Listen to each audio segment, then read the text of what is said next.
Okay, thank you so much for being here. Welcome back to my channel. And if it's your first time here, welcome. Please click the subscribe button below. And if it's not your first time but you haven't clicked the subscribe button for some very strange and odd reason, I suggest you exit big screen, go down below is the red button that says subscribe, click on it until it turns gray. You feel me? Cool. This is Nana Chats. Let's talk performative allyship. 5% of lawyers are black. Ground. It is okay for you to open up and swallow me now. I wanted to die. Is my padfolio. You see it? You see it? The judge was yelling, the prosecution was yelling, the defense was yelling, like everybody was yelling. I study mine. So first I would like to say, I got a new background. I like it a lot in the camera, like the way it looks in the camera, but I don't know. You guys should let me know how you feel about it. If you like my other background better, please let me know. I just changed it up because I felt like the colors were doing a lot, especially when I would wear certain things, and this would kind of be more conducive to me wearing colors other than black. But let me know. Today I'm just going to be quickly giving you a brief video on performative allyship. Now, when I talk about performative allyship, I'm going to be talking about it in regard to the big businesses and brands. It seems that everybody now wants to let us all know that they're with black people, they support black lives, and they're moving towards doing better and being better. And I really truly do appreciate that. But it also makes me feel some type of way. So I'm just going to talk about that throughout this video. First, I'm going to give a brief definition of what virtue signaling is, because I feel that that's what a lot of these brands are doing. Virtue signaling, according to Google, is the action or practice of publicly expressing opinions or sentiments intended to demonstrate one's good character or the moral correctness of one's position on a particular issue. We all do this often. We want to let people know that we're on the right side of history. We want to show people that we're doing the right thing. We're not bigots, we're not racist, we're not homophobic, we all do this, right? And so I just see a lot of companies and individuals doing a lot of virtue signaling in a time like this, since the murder of George Floyd, since all of the protests have been happening. Now, I want to quickly mention or talk about a few things that some brands and some individuals have done at this time. And so first I'm going to start off with HBO. So HBO removed Gone from the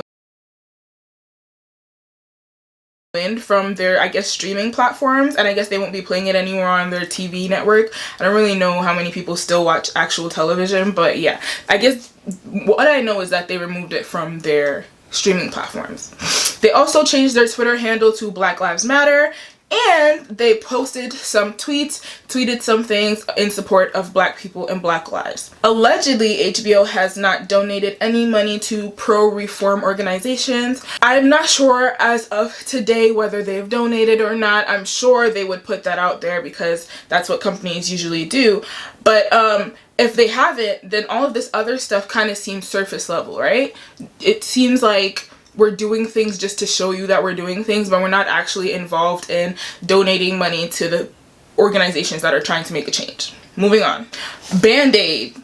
So this one was very interesting to me. I was very conflicted about this one. BandAid came out with a, I guess, Black Lives Matter campaign type of situation where they introduced their new range of colors for Band-Aids. I'm gonna put the picture in here, and let me just read to y'all what BandAid's Instagram post said. "We hear you, we see you, we're listening to you. We stand in solidarity with our black colleagues, collaborators, and community in the fight against racism, violence, and injustice. We are committed to taking actions to create tangible change for the black community. We are committed to launching a range of bandages in light, medium, and deep shades of brown and black skin tones that embrace the beauty of diverse skin. We are dedicated to inclusivity and providing the best healing solutions, better representing you. In addition, we will be making a donation to Black Lives Matter.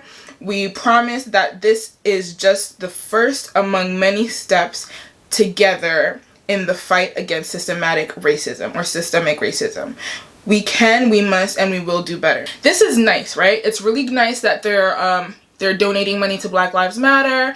It's nice that, they're putting out the statement to show that they're with us and they support black people and they're against racism. But I didn't know whether to be hurt or we're happy. I mean, like, better late than never, but did you just notice that there are black people in this world? When did you realize that there were black people and that you should also make band-aids of different shades? I'm she.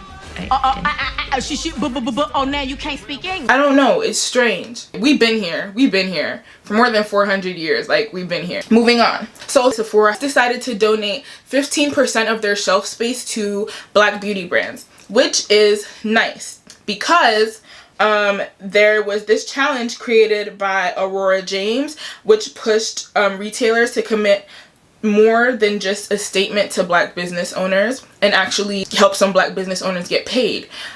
But the thing that also hurt me was like, okay, so what was the percentage before? Because I think somebody said Sephora had 9% of shelf space. 9% was dedicated to black beauty brands. Now that all of this stuff is happening, this is when you decide that it's the time to, you know, let's donate 15% of our shelf space because somebody made a challenge to do it. It's a little, I don't know, it's good, but it's kind of, I don't know, it's a little bit disheartening. So now I'm just gonna quickly talk about the few actors and actresses who have been playing black characters but are actually white. So there's somebody named Mike Henry who was playing Cleveland from the Cleveland Show and Family Guy. He was playing Cleveland for 21 years. So Mike Henry is white. Cleveland is black. It's very interesting to me that all of a sudden in 2020, Mike Henry notices that he should not be doing virtual blackface. Right? You done made all the money already. You already got paid off this character. You milked this character for 21 years. 21 years is the majority of my life. This white man has been playing a black character. And he's just now realizing, I don't really feel like giving him a cookie or a hand clap or round of applause or a standing ovation. No. Then there was another woman named Jenna Slate who played Missy. Yeah, Missy on Big Mouth. Now, I'm not really sure what Missy's character is exactly like. I have seen a few episodes of Big Mouth. Either way, it doesn't matter. This woman is white or just not black. Now she's decided to, you know, give it up and urge the people who hired her to hire somebody black to play Missy. The logic should have entered into their minds when they decided to play black characters. If this was a real life movie with like human beings playing the actual characters and they came and got you from wherever you were and said, hey, we want you to play this black man on this show, like a real black man named Cleveland, you would realize that that would require blackface. That would require you to speak in a stereotypical way, think in a stereotypical way, and do stereotypical things. And you would say, why not just hire a person of color to play this part, a black person, a black man to play this part, right? So basically what y'all are doing is virtual blackface, and now you've decided that it's time to give up the spot so that, you know, somebody else miss me with it.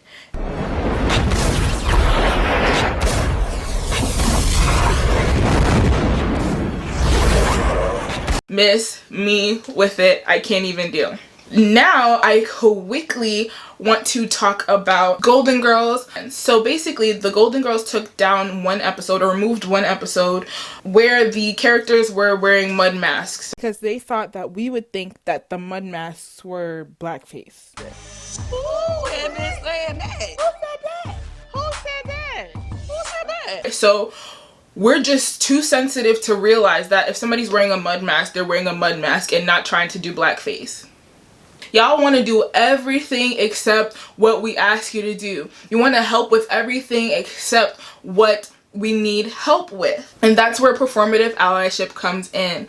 We don't need you to put out statements just for the sake of putting out statements, which a lot of these companies were doing. They didn't want to be canceled.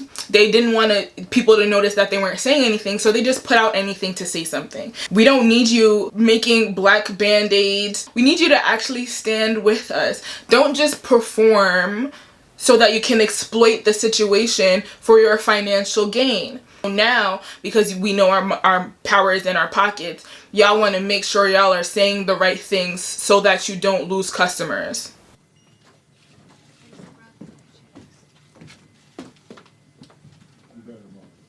How many black people have you hired? How many black people are on your board of directors? How many black CEOs do you have in your company? How many black people own a chain for your restaurant? The last thing I'm going to leave you with is a quick video. I'm not going to show it, but I'm going to put the link down in the description box. It is regarding the word co-conspiratorship, right? Rather than allyship. My friend Jade, hi Jade, wonderful ally, and I would say co-conspirator because she be going in, right? Listen. Anyways, she showed this video so that we could kind of more understand what the person meant by co-conspirator. When I first heard co-conspirator, I was like, I don't like how that sounds, because it sounds like we're criminals or we're doing something wrong, and now there are going to be people who are also doing something wrong, like to help us continue to do the wrong thing. But that's really not what it was about, even though it kind of gives that off when you first hear it. It's actually a pretty good analogy. Or this concept was brought by Bettina Love, okay? And Bettina Love was talking about Bree Newsome. Bree Newsome was the young woman who climbed up the pole and removed the Confederate flag. Now, Bree Newsome had I think 1 or 2 white companions that helped her to learn how to climb, etc., so that she could that day climb the pole and remove the Confederate flag. When they got there, Bree Newsome started climbing the pole, and James Tyson, who was the other white man who taught her, he was there with her.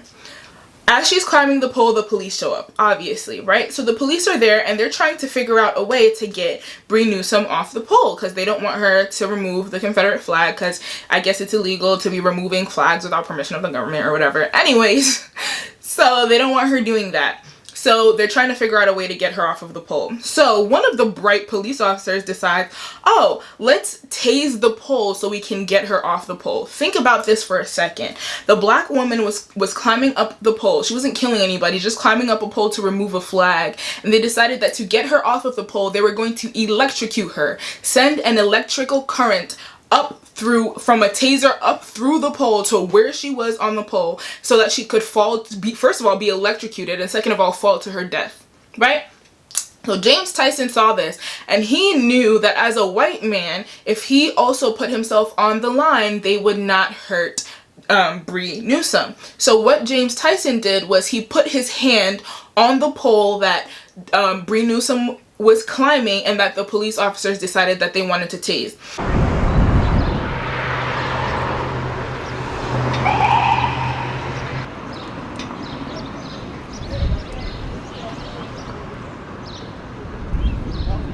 And guess what happened when he put his hand on the pole?